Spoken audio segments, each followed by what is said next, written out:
As a doctor, as a surgeon, we are involved with major surgical interventions. Unfortunately, in our business, this is the only business in the world where a customer can die. No, taxi drivers.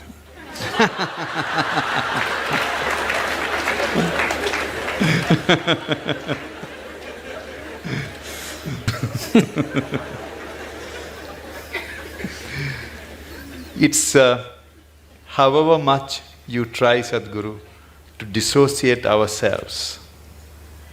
When you are operating, you need to concentrate and do the job, but what comes to your mind is the young wife, young children waiting outside.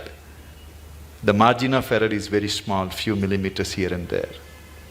Then you think what are the consequences on them. Then you start thinking about when you are a kid, if something happens to your father, where you would have been. We are after all human beings. We are always torn between what we do to somebody and what could have happened to our own life. It's a constant tension. How do we overcome it? I've been in this profession for more than 30 years. Still, I haven't yet mastered the art of dissociating myself from the patient's life. Yes, when you're given a certain responsibility which could determine the shape and scope of people's lives, it's a big thing to carry on one's shoulders. But the important thing is that somebody has chosen to place such a responsibility in our hands. It's a tremendous privilege if we execute it. Can we do the best? We can never do the best, but we can do the best that we can do, always with life.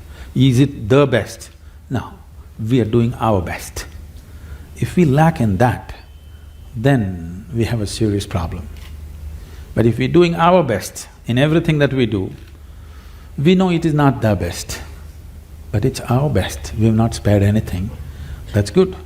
And above all, when you refer to yourself as a human being, after all, we're human beings, this is a big problem. This will reduce our best. That is, people are always using the word human being as a limitation, as a compulsiveness, as a small thing. We are not referring to the word or term human being as a possibility. Instead of saying we are just human beings, why don't we say we are human beings? We're great, we're doing so many things, we can replace a damn heart. Isn't it? Yes. Now, replacing a part of a machine is not a big thing. It's like this, shall I tell you a joke? It's okay. It just came to me when I saw you.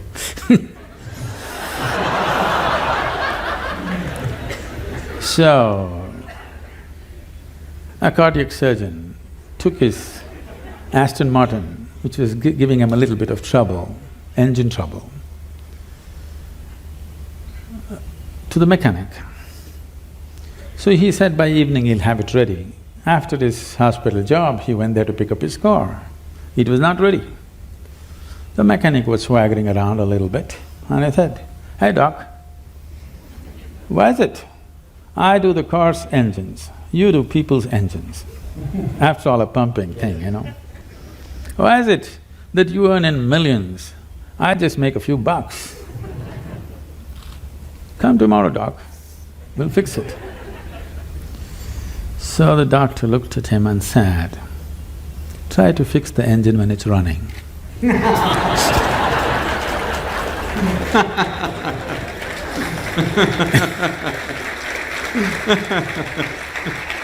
That's the important thing. You got to keep it running and fix it.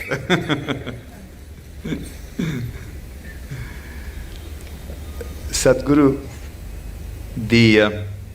but the great work done by all the senior cardiac surgeons, cardiologists and all the good doctors of this country, heart care has attained it has got a lot of confidence from the people. It's very interesting, Sadhguru, when I started my career 25 years ago, I left England 25 years ago. I started in Calcutta. If I told a patient then… Lot of heartbreak there.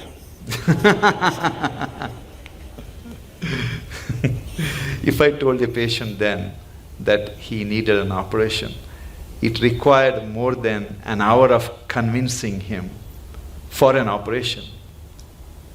But today, I face a different problem. You're standing in a line. Today, Sadhguru, when I tell a patient, after seeing all the reports, that you do not need an operation, I have to spend 1 hour to convince him why he doesn't need operation. Everyone wants heart operation, Sadhguru. Is it for romantic reasons or…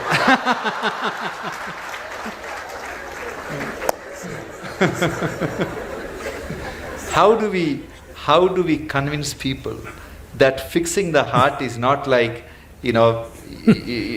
something wrong with your house, you get a plumber, he will fix it, or something wrong with the car, you change the parts. It is something different. We are not the magicians, or we are not the gods, and the nature is the best healer.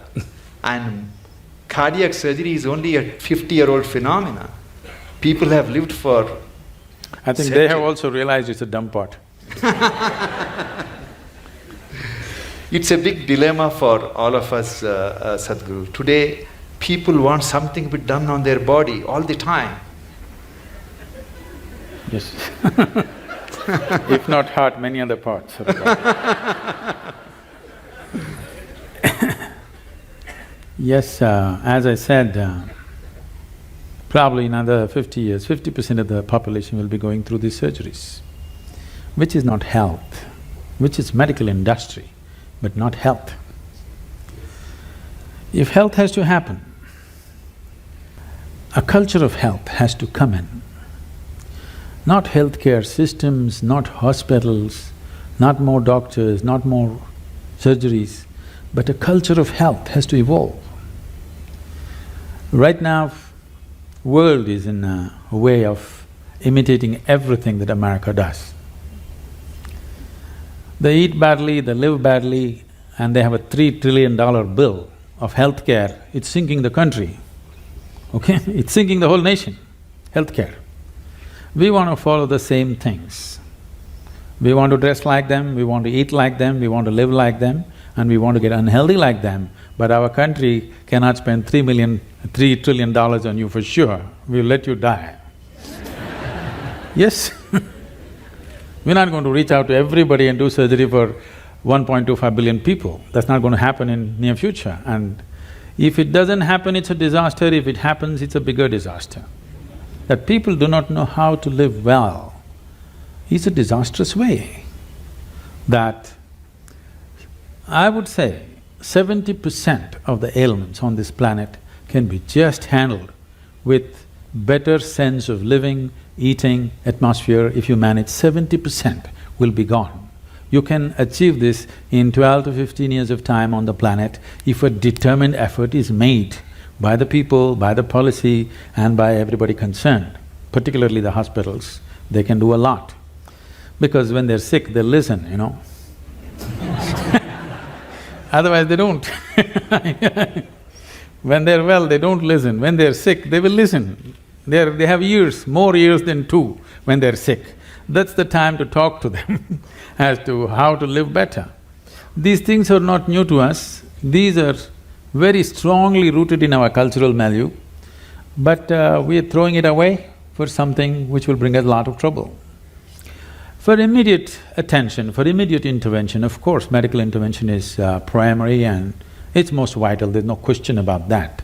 But long-term health will not happen because of medical sciences as we know it. Long-term health of a society or a nation or the planet will not happen that way. We have to bring a culture of health.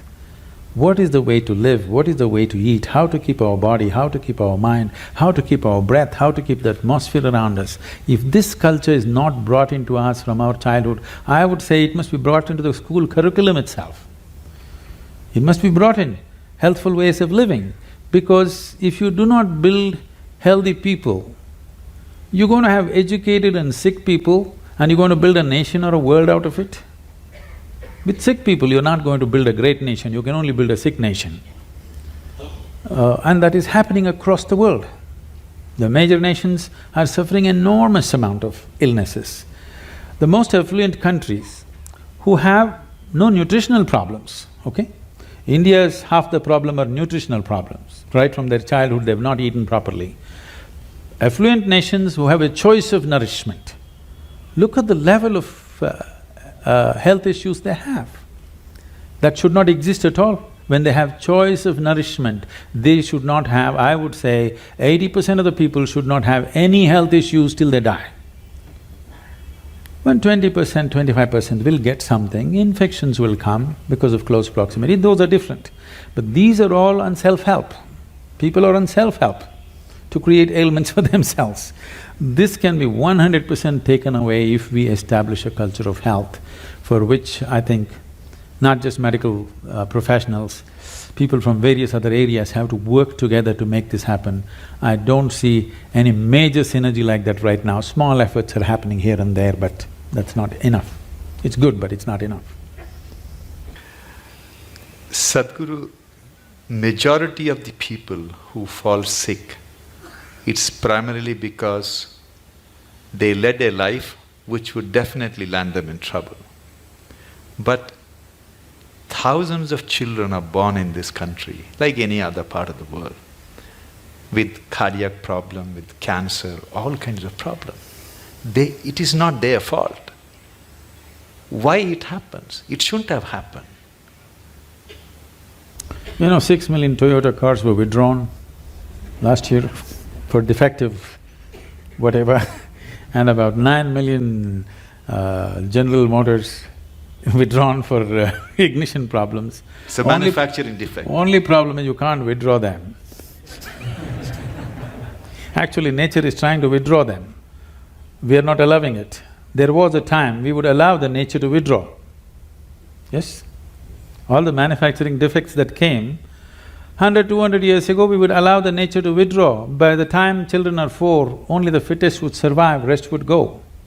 Now we don't allow them to withdraw, so we need a whole lot of things to run the defective cars. I know I'm putting it so blatantly, but you need to understand, the physical existence is mechanical. Whether you like it or you don't like it, probably all kinds of sensitivities and emotions are there about this my physical body. But when they come to you, you strip them down and treat them like a machine, isn't it? Complex, sophisticated, but still mechanical, isn't it? Yes. There are other aspects to it, but fundamentally mechanical. Anything mechanical, anything physical, there is never something called as perfection to it. It is a constant work in progress. You can improve it and improve it and improve it. What we call as evolutionary thing is just that. Now, the parents, the two machines which produce this small machine, Yes. okay? What condition are they in? This is also an issue which we have not taken care of. There is a lot to be said which is controversial about this, but essentially this idea that everybody must have children has to go. Yeah, I know I'm getting into trouble. But we are not seeing humanity as a future possibility, we are just seeing it as a regressive way of something that we can extend into future of our own, a footprint. Right now that's a problem. Our identification with the body is so strong, the physical body is so strong, we are unable to think beyond our biological identity. Once you're not able to think beyond your biological identity, the very nature of being human, the immensity of being human is constrained and constipated into a very small process. In this process, there are problems. In the ancient past, they handled this in many different ways which are absolutely, utterly controversial today and can never be brought back into this society, but they did handle things in a completely different way. They're bred carefully, which is very important. We are thinking about… when it comes to animal husbandry, we are thinking of breeding right. As human beings, why are we not thinking of breeding right? Because we're too identified with our own body. Mine is more important than what's right, and the level of suffering that you bring into this fresh life, you know, you see it every day. Yes, yes. Sadhguru, scriptures tell us that everything happening in this world, including what happens in our life, is preordained. Which And scripture said that? at least that's what I thought, that we are destined to do something irrespective of what happens. If that is the case, we are destined to die someday, then what's the role of people like us in this world? Oh. We're definitely destined to die. People come and tell me, Sadhguru, this man, my enemy, I can't bear him, I want to do something. I said, just wait, he will die. You don't have to do anything, just wait. Just be patient, that's all. So destined to die, yes. But I don't think ever any scripture has mentioned that your life is predetermined or preordained. This is an import from outside. You must understand the fundamental nature of what this culture is it's rooted in this. This is a godless culture, you must understand this. There has never been an idea of God in this country. It's an imported value, let me put this into perspective, because it upsets lots of people. We have many divine entities, many. We count some 33 million, something like that. How did all these gods come up? So, the idea, the monotheistic idea is there's a god sitting out there and doing things to you, so they believe in dictatorship. That there is somebody who determines everything. Not so in this culture. Here, there is no idea of God, but there are many divine entities. What are these entities? Generally, if you look back, the language that was used for all the deities that you have is, you're a Devi, is a yantra, always a yantra. The word yantra literally means a machine or a device or a tool. When I refer to our own yogic temples as tools, people get offended. Sadhguru, don't say that, it means more than our life. I said, if you are offended by this, you come to the ashram. I am going to give you a plumbing job to do in the ashram without tools. You must use your nails and your teeth and do plumbing in the ashram for 3 days. After 3 days, I'll give you a chain winch or a spanner. Will you worship or no? Will you worship the tool or no after having lost all your teeth? So the power of the tool is something that we always understood. We as human beings, we are who we are on this planet only because of the tools that we have created. If we did not have any tools, a dog would dominate us, isn't it? Yes or no? Yes. It's only because of the tools human beings have become who they are. So a screwdriver is a tool too, but there are subtler tools, energy tools, subjective tools, which can open up different dimensions of life. So for every dimension we create a different tool, a different possibility, because we clearly know without this tool we would never access this possibility. We bow down to it and we worship it, because without being worshipful it will not yield to you. We clearly know, gods are our making. It is just that others have forgotten. So here we told you, your life is your karma. This means your life is your making. Where is the question of preordained? Such a thing never arises in this culture. Thank you, Sadhguru. But it's dangerous for a doctor to think it's preordained.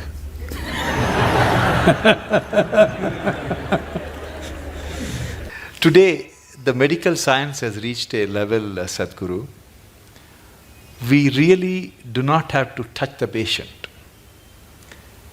When I see a patient in my office, he would have undergone all kinds of tests. Everything is done, all the images are displayed, history is written, everything is planned. Technically, I can see the reports and tell the patient, okay, you need a bypass or you need valve replacement. But I always make it a point to take my stethoscope, put it on the chest, listen to the heart, look at the patient's eyes, put my hand around on his shoulders, touch the patient, and then explain to them what is going on and talk to the family. I personally feel that touch has the most healing power than anything else what we have invented. Do you believe in that, Swamiji? See, what is not understood is, yes, one part of us is mechanical, but there are other dimensions. Most of the time, the mechanical part has gone wrong because we have not tended to the other dimensions. So what is lacking in their life is, their life is not touched. Not necessarily a physical touch, it's just a manifestation. Essentially, their life is not touched by anything. When I say touched by anything, it need not necessarily be a relationship. You can be touched by so many things. I don't know how many of you… when was the last… how many decades ago did you watch a sunrise? Or a sunset, or a moonrise. I'm saying not touched by anything. When was it the last time you waited for a flower to bloom? No such thing. When is the last time you paid an attention to a butterfly, or a leaf, or a flower, or another human being? You're… of course, you don't like faces, you like the Facebook. I'm saying contact with life, whether it's human, animal, plant life, or just elements around you, just that. How many people even take a moment to even look at the food that they're going to consume with a little bit of involvement, or are they touched by it? No. So at last, either a doctor has to touch it, or in the end, undertaker will touch you. You know, somebody will touch you, things gone bad, somebody has to touch you. So, does touch have a relevance? Tremendous relevance. Touch need not always be physical, it can be in so many different ways. If you are not touched by life, you are a dying life, you are not a living life. It may happen to you after some time, but it's happening, you're in progression. Because what you call as life, even in the physical level, it's medical knowledge for everybody now. The number of cells you have is more than the number of stars in the Milky Way, okay? Every day, over 600 million billion cells are dying and new cells are being born. That means every second, 10 million cells are dying and 10 million new cells are born in your body. If you just leave the old guys, if you just take charge of these new 10 million cells every second that's coming up in your body, if you structure them properly, create them properly, if you have some say in how they will happen, if you have some influence as to how these fresh cells are born, your heart should be fixed, your brain should be fixed, everything should be fixed. Because that is the level of opportunity you have to rejuvenate your life second to second. But because you're totally oblivious to life, when I say oblivious to life, I want you to look at this. Right now, you cannot even call yourself as a living being, because most of the time, what is happening with you is just thought and emotion. Thought and emotion is just psychological drama, it has no existential relevance. Here, 1,000 people can sit here and live in 1,000 different worlds right now. That means nobody is in reality. Nobody is living, everybody is thinking about life. Psychological space, what happens, has unfortunately overtaken the existential process of life. You do not experience life, you're only thinking and reacting to situations around you. Thought and emotion is dominating everything. So right now, Today morning, sun came up on time. You don't think much about that. Okay, so what? Now you need to understand, if sun does not come up tomorrow morning, within 18 hours, all life on this planet will largely cease as we know it. So I'm telling you, sun came up on time today morning. I want to hear appropriate noises. Yeah. None of the planets in this solar system collided today. In the whole universe, no accidents. In this endless cosmos, no accidents, everything going right. But you have one nasty little thought crawling in your head and it's a bad day. I'm saying you completely lost perspective with life. You lost perspective as to who you are. It's a kind of madness. So once you lose perspective as to who you are and what is your space and status in this existence, you are a sickness by nature. It's not the doctor has to diagnose you. It's already on. One day it will manifest to a point where his instruments or his touch will tell him, but it's already on. The process is on. When it goes beyond a point, he'll give you a prescription or a surgery. But the process is on, you're working hard towards it. There are large number of Indian or Western techniques of healing which may not have scientific data, but they work. And I have a personal experience. Many years ago, my wife developed lower backache. It was intense pain, excruciating pain. As usual, I took her to a neurologist, they did MRI and everything is fine, there is no problem, but poor thing, she was I'm really… glad you were not a spinal surgeon, otherwise you would have done it. Then my brother-in-law suggested that I should take her to see a acupuncture specialist. As a doctor, it was a bit embarrassing for me to go to somebody. And he didn't have a fancy clinic. I went to his house and he talked to my wife for a few minutes and he made her sleep flat on the floor. And Sadhguru, he took, from the heel, he started pressing on her lower back for 10 minutes as I was watching. I'm not exaggerating, she never had the lower back pain ever since. I'll show you thousands and thousands like that. Not even with any needles, simply.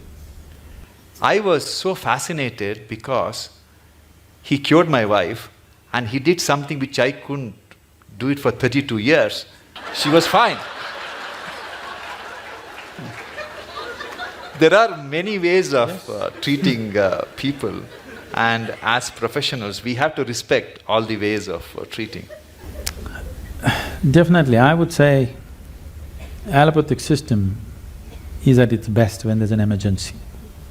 When there is time, definitely other systems are way better if you ask me, in many ways. Particularly, this is something hardly known to people. In southernmost part of India, largely in Tamil Nadu, we have what is called a Siddha Vaidya. It's a most incredible medical system, so comprehensive. There are over 300,000 formulations. I don't think even modern pharmacopoeia has that. Over 300,000 formulations elaborately written down. And the fundamental difference between Ayurveda and Siddha is, Ayurveda is herb-based, Siddha is elemental.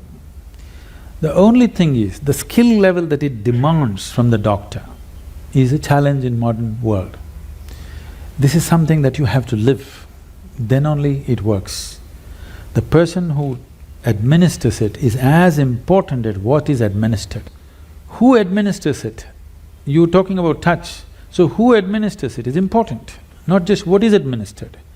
But the nature of modern medicine is, you write a prescription, some chemist who knows nothing about it gives it, and they take it. It's only purely chemical and it works. But when there are chronic ailments, if there is infection, killing it with whatever, chemical bombing it is the way to do it. But when you're generating an illness from within, correcting it from within is most important.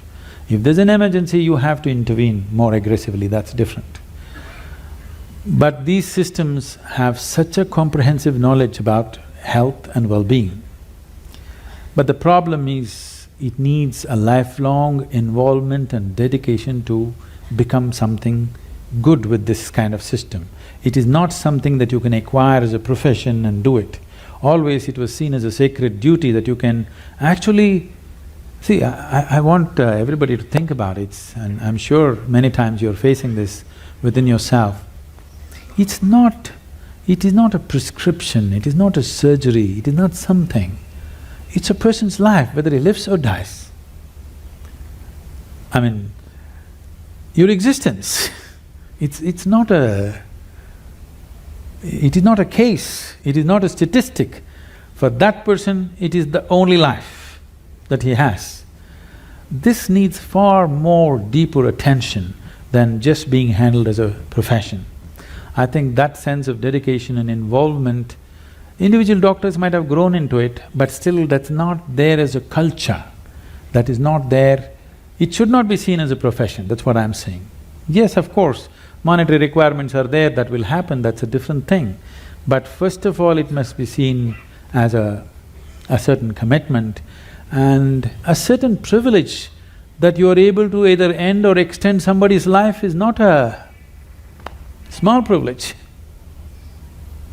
Sadhguru, many years ago, when my son was a little kid, he gave me a book written by Swami Vivekananda. He was describing how ancient gurus could communicate with each other thousands of miles away just by thought.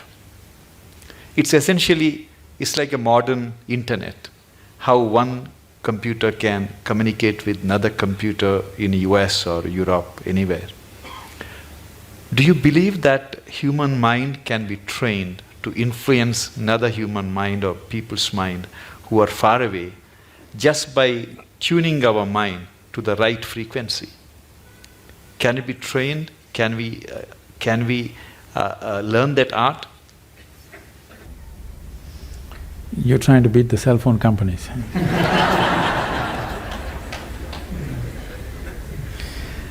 It's not just about the mind. See, when we say mind, the English word mind is only generally referring to only the thought process. Thought process is the most surface element of your mind. I think because of European thought, we have given too much significance to the thought. In the yogic science, we do not attach any importance to what you're thinking about or feeling right now, because what can you think? Only the data that you have collected, you're recycling it, it's of no great consequence. Whatever is in the surface of your mind keeps rolling, that is not of any consequence. What you're thinking and feeling right now is very surface of mind. There are deeper dimensions of the mind. In Sanskrit language, there are many words to describe the different states of mind.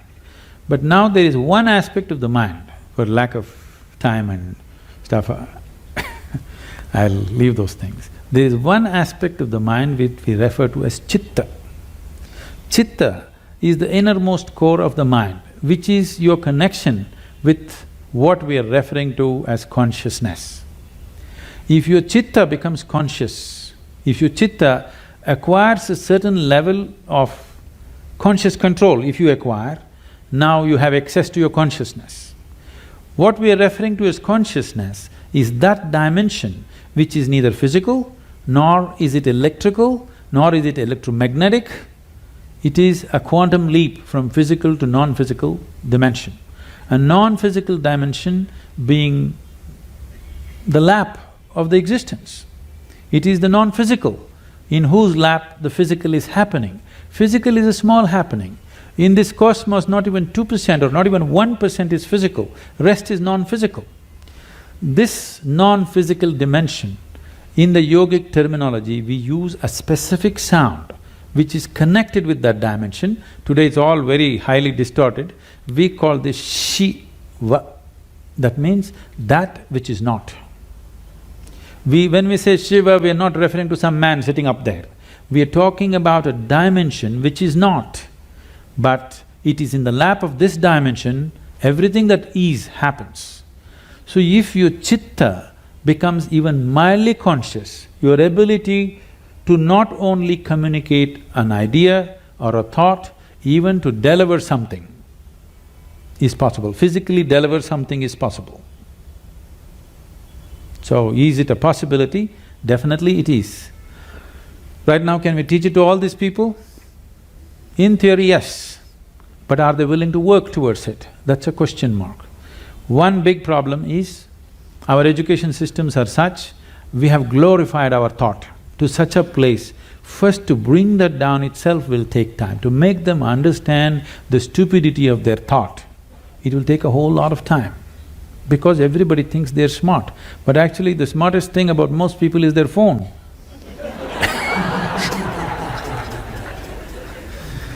So because your thought process is just an outcome of the limited data that you have gathered.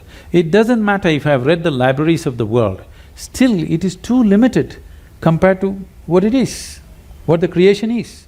With all the scientific development, we still do not know how a leaf really works. We do not know how a single atom in its entirety we do not know with all the scientific exploration.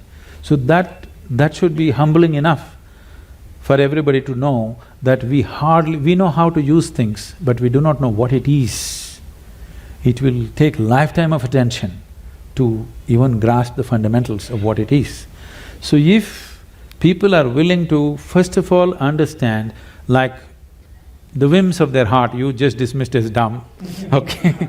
If they also understand the so-called smartness of their thought process and emotion is quite dumb, now it becomes easy. It becomes easy to train people that communication it's not like, now I want to generate this thought and give it to you, not like that. Things will happen to you before you think. What is best for you will simply happen to you even before you articulate in your mind. You don't have to ever think what you want to become, how you want to be. Life will just arrange itself. An intelligence beyond what you can contain in this bone box starts working for you, and it'll work. You've heard of Ramanujam and others, just opened a window with their Devi, and he becomes that kind of a mathematician, which is, even today after 1 century, they're still trying to figure out what he said.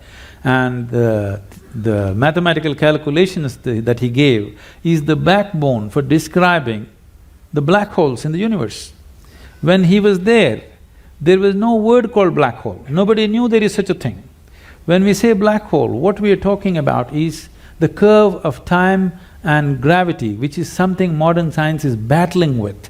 He made mathematical background for that. As the curve increases, what is in existence, physical existence, becomes non-existence. So this is what it is when we say yoga. You reduce the curve in such a way that what is largely physical becomes non-physical. Once it's non-physical, time and space is not an issue. Once time and space is not an issue, communication is simply there.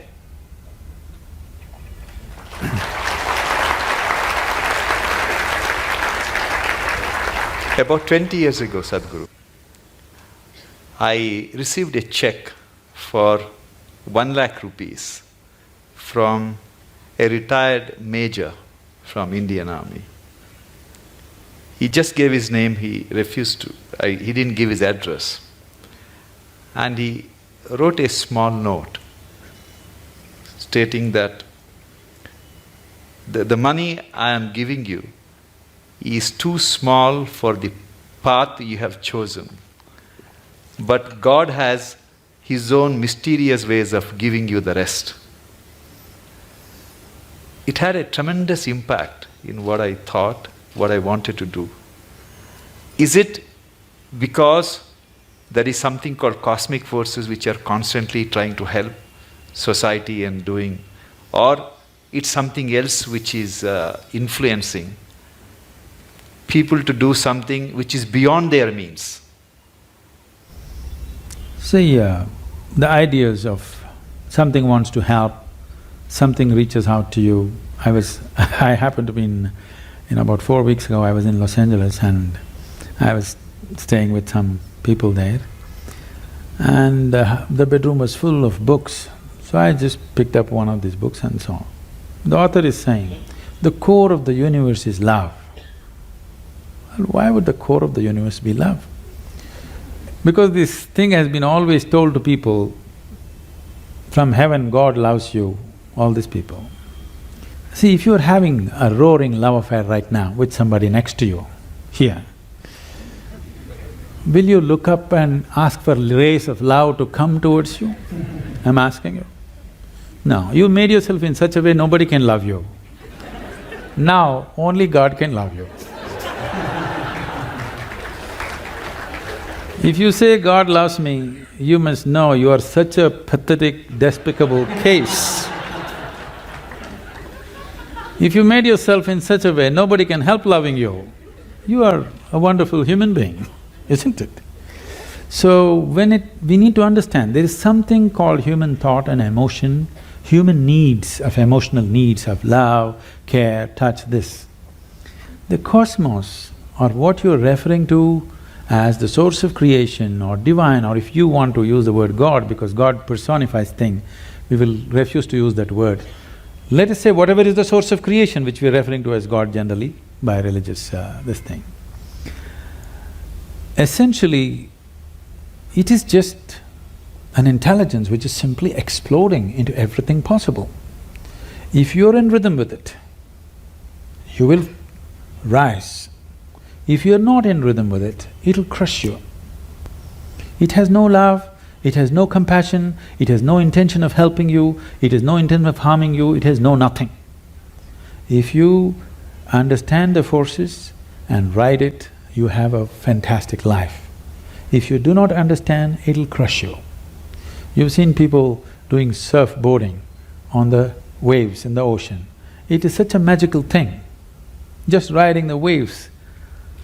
But if you don't do it right, if you go into the waves, it's like being in a concrete mixer, it'll just do that and it'll kill you.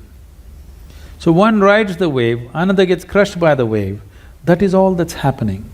The rest is all human interpretations. This is the first thing we have to stop, that we do not extend our thought and emotion to the existence.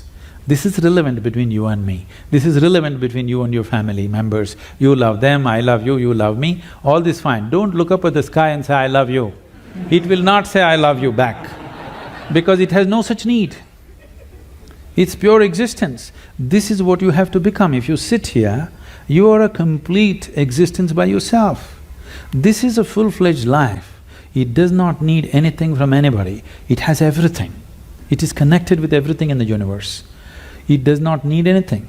But we want to play our games, okay, we can do all this stuff, but you need to understand right now, we are trying to extend our compulsions to the whole creation. It doesn't work like that. Existence is not trying to help you. You may be in tune with it, bingo, you are. Whether you got in tune with it consciously or unconsciously, somehow you got in tune. That's why Shankara said, yogaratova bhogaratava. That means somehow you do it, I don't care. Your Shankara, Adi Shankara went to the extent of somehow you do it. You get it, man, that's important. How you get it, who cares? Sadhguru, I am constantly torn between my senior colleagues who are extremely skilled surgeons. Sadhguru, on the heart, there are some procedures which are done by very few people on this planet. I'll give an example. I do an operation called pulmonary endarterectomy. That's the blood clots from the leg goes to the lung arteries and it clogs up all the arteries.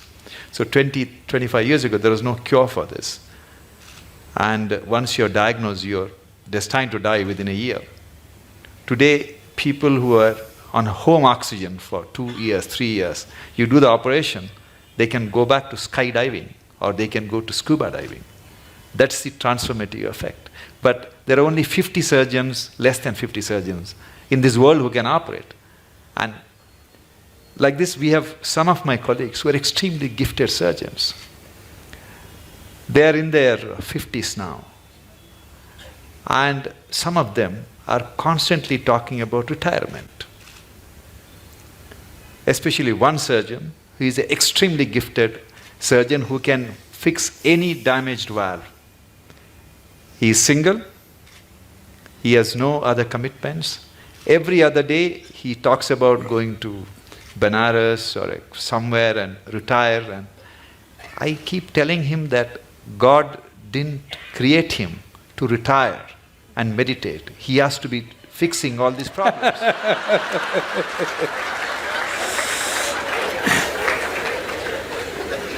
So he gives me extension every 6 months, Guruji. So at the end of 6 months, the usual rigmarole starts. He talks about retirement and everybody is depressed in the hospital. So how do you deal with this kind of people?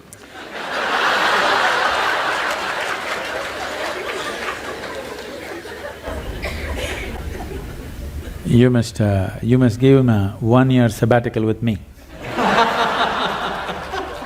Yes, because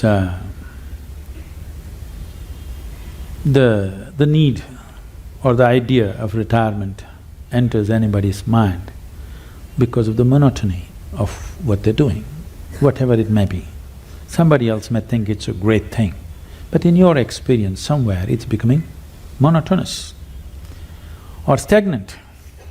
Stagnation is one thing that human intelligence and human system cannot take, and most of the ailments are because of stagnation of life. They may be getting their, once in 3 years promotion, they may be making little more money, all these things may be happening. But somewhere experientially there is a stagnation, which could be a major cause for many of the complex ailments that people manufacture within their systems. The more complex they get, you try to create more talented surgeons. I'm saying we are manufacturing the problems, we are trying to manufacture a solution. I think as we offer solutions, people who have already gotten into problems, they need solution. But it's very important that we teach people how not to create these problems, so that instead of 50, you have to produce 5,000 expert surgeons to attend to all these people who are on self-help to illness. So I would say a surgeon who has a certain competence and who has worked through his life, if he wants to explore something of his own nature, that would be the greatest thing to do, because he's not a man without commitment, not competence. When competence and commitment is there, you should not run him through the rigmarole and destroy that possibility. It's important that he explores something of his own nature, which will make him… we don't know what he'll come up with. You cannot even estimate what he may come up with. I think a sabbatical is good. He may come up with something that you've not thought possible. I will convey your message, Sadhguru. I'm sure he's watching this program. Sadhguru, I believe that talent is something which is grossly exaggerated in success. It's… when I was in medical school, I used to teach martial art. That was my passion. And every time a Bruce Lee's movie was released, all these school kids would come and join in hordes to martial arts schools. We used to call it Bruce Lee phenomenon. They're gone after 2 weeks. Yes. And I used to see some kids whose physique is meant for martial art, who have the natural flair, and I used to think, oh, this kid is going to get a black belt. And interestingly, Swamiji, after 6 months, they are never there. The guys who go up to the black belt and, do something very good in martial art are the ones who joined the school without any skills, without any talent, who worked very, very hard, For everything they had to sweat it out. But in the end, they are the ones who succeed. How do you explain this phenomena? See, for a variety of reasons, let me not go beyond this. For a variety of reasons, a certain individual could be born with a certain flair, physical flair, mental flair, emotional flair, style. You know, 5-year-old child, one has style, other is clumsy, okay? So the one with the style is not going to become necessarily a fashion thing. Somebody else who seems to be clumsy may grow into something else. Like, you don't know when a woman is pregnant, the child within that womb, whether it's a sage or a sorcerer, nor the woman know. Now, the mother does not know whether she is producing a sage or a sorcerer or what. This is because, I use the word coherence because of modern science is using that word. Who you are here right now, as you sit here, this is physics. Every subatomic particle is in constant contact with everything. What you call as cosmos is living life and it's a live mind. You have captured only one small part of it. If you work with only that one small part of what you have captured, both as life and as intelligence, you will function at a certain level. If you apply yourself to break the barriers of your limitations that you've set for yourself, then there is an intelligence beyond anybody's understanding, beyond anybody's estimate, which is available to you. Once this is available to you, people think you're superhuman. No, this is not about being superhuman. This is about realizing that being human is super. The immensity of being human has not been realized. So we are always making a kind of a mathematical calculation. Okay, if this person has this much IQ, maybe this is what he will become. This is what Newton's law, that everything that moves on this planet works to a mathematical precision or a geometric precision. That is, if you take a pendulum, the length of the pendulum will decide how it will swing. If you take a projectile, depending upon its mass, velocity and the trajectory, it will go to a certain place. That is not how the cosmos is working, because what you think is physical and not physical is all mixed up within this human being. The physical self, the psychological self, the emotional self, and who you call as myself, the life within you, the fundamental life process, these are all different dimensions. And the innermost core of who you are, which, because all the other words are corrupted, I'll use the word life or just you, what you call as me. This, if you allow it, if you do not identify it with any form, with your physical form or with other different identities that you take on, it has a way of being cohesive or collaborative with everything around. When we say somebody worked hard, all he's trying to do is stretch his boundary of identity, isn't it? He's trying to stretch his boundary. If he succeeds to stretch his boundary, something that he never thought possible or imagined that is within his competence or capability becomes his. Miraculously, I can show you hundreds of people who come to me, we prepare them for a certain period and then we initiate them. In 24 hours, you will see the shape of their face will change. Genetics are altered in 24 hours' time.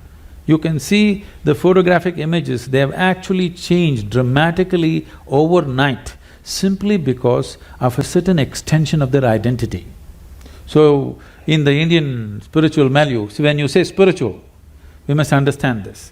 This is not about looking up or looking down. When we say spiritual, we are talking about transcending the limitations of physical.